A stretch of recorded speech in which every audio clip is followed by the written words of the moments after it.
Here we are. This is the Ausangate Solo Trek equipment list that I'm going to be packing into my 100-litre hiking pack here. I'm setting off today for Mount Ausangate, which is 3 hours down the slope from Cusco. It's a 6,384 metre mountain, one of the biggest in the area. And I'm going to be trekking around the outside, the whole perimeter almost of this mountain. Although I won't be climbing the mountain, I'll be hugging the base of the mountain, and that trek alone will be hovering between 4 and 5,200 meters in altitude the whole time. So the ecosystem's pretty much the classic puno, or the high altitude Andean grassland environment. There'll be rocky scree slopes, there will be boulder fields, potentially there's a lot of glacial lakes as well at the base of the mountain, and a lot of ice and snow slowly pouring down the mountain from this massive ice cap. And so basically, how do we pack for that? How do I pack for that? Start with your priorities. What are my risks here? What are my challenges? It's going to be staying warm, eating enough to stay warm as well, and because I'm going to be burning shitloads of calories, and shelter.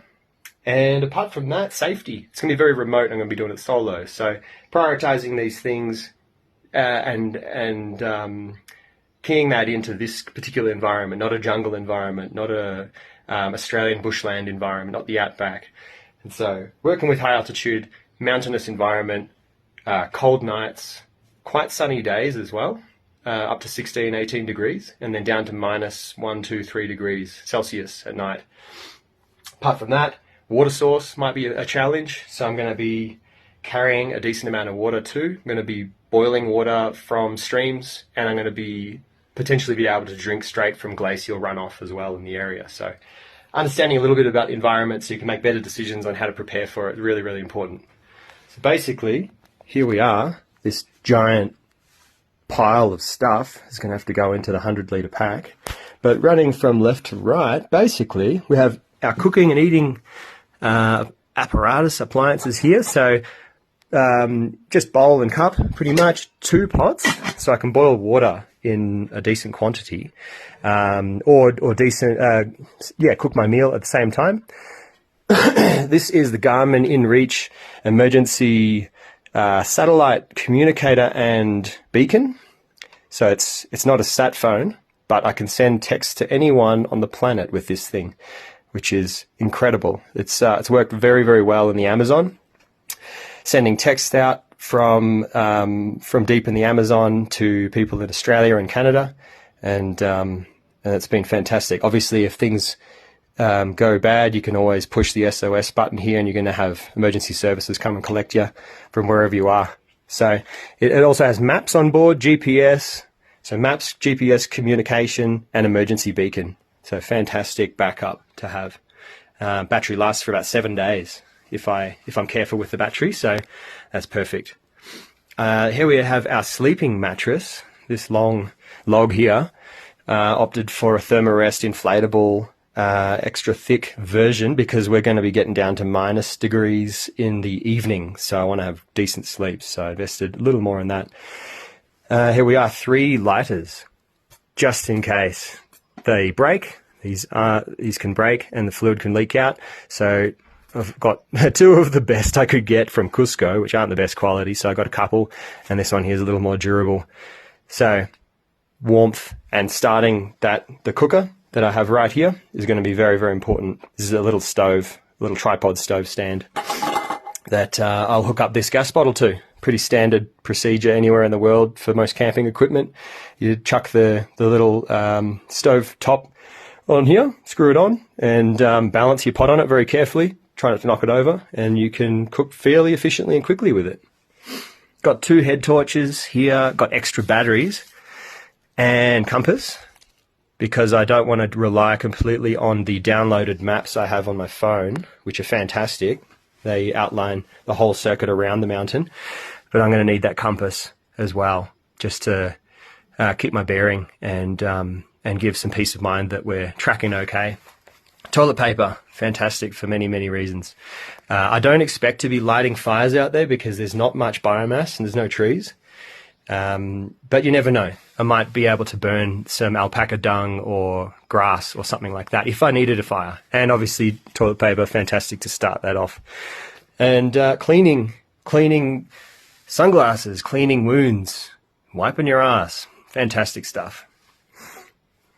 And here we are, just some of the personal items, a journal. I'm going to be writing each day. A small notebook, really handy to have on your, like in your trouser pocket or whatever. Really handy to have. You can whip it out. You can write down any information that locals give you, or any ideas you've had on the trail. And that's really, really handy, because I'm going to be going into territory that might not even speak much Spanish. So I might need to be relying on the little Quechua language that I know, which is the indigenous language of the Peruvian Andes and the ancient language of the Inca. Very, very different language to Spanish. So that's going to be very helpful. B.O. Basher here. I'm going to be probably pretty stinky, and I will be encountering some people. So, and staying, like visiting some towns and things. Well, not towns. There'll be small farming huts. And you never know, just a little common courtesy there to be aware of your own personal presence and stench. Wallet. Going to be paying for some transport out there, some taxis and buses, so got to take that. First aid kit, really important. Here we go. It's fairly extensive. We've got basically sorted into medications here. Everything from anti-inflammatories, painkillers, to electrolytes and cold and flu remedies to help you sleep. Moving across to emergency whistle, and then some more medications. We've got some Corveni, which is an extract from the copaiba tree in the Amazon, which is kind of an all-rounder antimicrobial that you can drink in a drop form, or you can put onto your skin. Got iodine as well, which is fantastic. And then we've got codeine in here to stop any coughing fits that are keeping you awake at night, or if anyone was to break a bone and was going through some serious pain, that would make the situation a lot more manageable. We've got antivirals, we've got antifungals, we've got eye drops, saline solution here, scissors, and then all of the bandages and a glow stick as well as a cold pack. So working with potential for mechanical bone or joint injury here, as well as skin infections or internal infections, and then medications to just help you on that path of recovery, or to manage a situation to get you to safety. So really, really handy. This thing's like smaller than a kid's lunchbox. It's pretty awesome. Moving across, we have obviously a few toiletries here. So just toothbrush and another little kit that's really handy. It has tweezers, nail clippers, some probe things you can use to pick off ticks and pull out splinters and things like that. Really handy on the trail. If you can't, pull splinters out, you're just gonna have to leave them in there for 7 days, and that might be irritating and a problem. Dealing with blisters as well, that might be another little surgical kit you might need to use if you need to deal with that stuff. Moving up here, we have a big old bag of coca leaf, which is scientific name Erythroxylum coca, and that is the sacred coca plant of the Andes and from the high jungle. This is typically boiled into a tea, or it's chewed. The leaf's just chewed. The dried leaf is chewed raw, and it's added with yipta, which is another little black substance I have inside this bag here, that you can't see at the moment, but that's the activator for the yipta. And you chew them together, and it will create a stimulant effect. It'll also help with altitude sickness, nausea, and can cut out a bit of hunger and thirst and tiredness from your body, help you on the trail if you need to get somewhere. And I've seen massive benefits of people undergoing early onset acute altitude sickness. So they get the shakes, they feel nauseous, they get headaches, they can't coordinate as well. I've given them coca leaf, and they've come back and been able to continue their trek happily. So that got them across the line, basically. And now we've got headwear, just varying head warmers. Basically, it's going to be pretty cold out there at night. So also it's going to be really high UV. Peru and a high altitude up here has really high UV. It's almost as high as Australia. It's rating about 8, between 6 and 10 on the UV, and that's pretty bloody high. That's way too high for Caucasian skin So you need to protect yourself with sunscreen and broad brim hat because it'll fry you out there. We've got a tent, just a 2-person tent, which is more like a 1.5-person tent. You know how they are. They're pretty skinny, but that's going to be ideal for myself and my bag and quite efficient with maintaining our internal structural heat that I can hold inside that tent. We've got a down jacket here, which is really necessary in this particular environment. It's something I generally don't travel with, but in the day, you're probably not going to want to wear it. You're going to die of sweating and overheating. But when you get to camp, you want to be warm. As your body's slowing down, you want to put a down jacket on. And these things are really highly recommended by a lot of people. So I'm renting one of those. We've got a waterproof jacket. We have all of the clothes, underwear, shirts.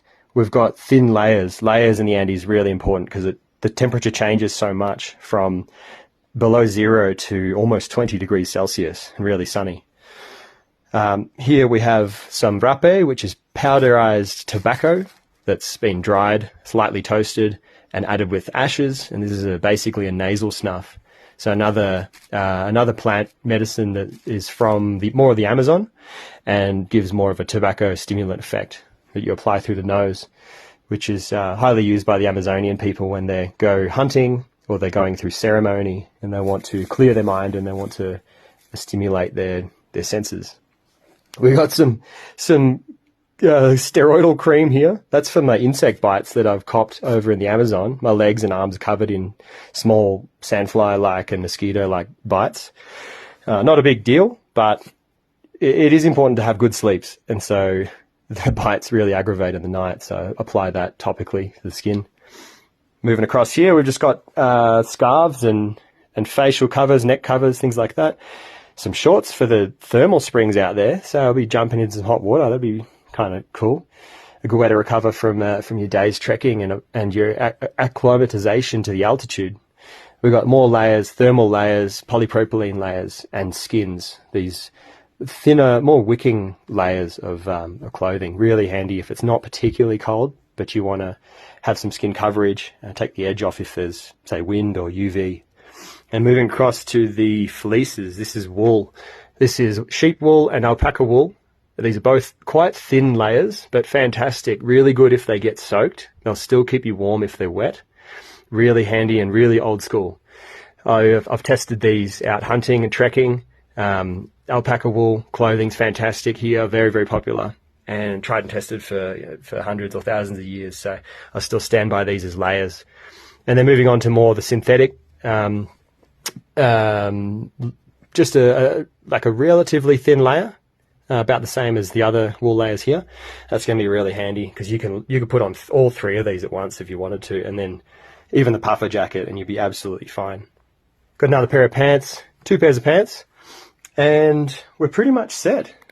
So that's about it, I think. Now I've got to put all this in an organized fashion into the bag, and then we've got to organize all the food.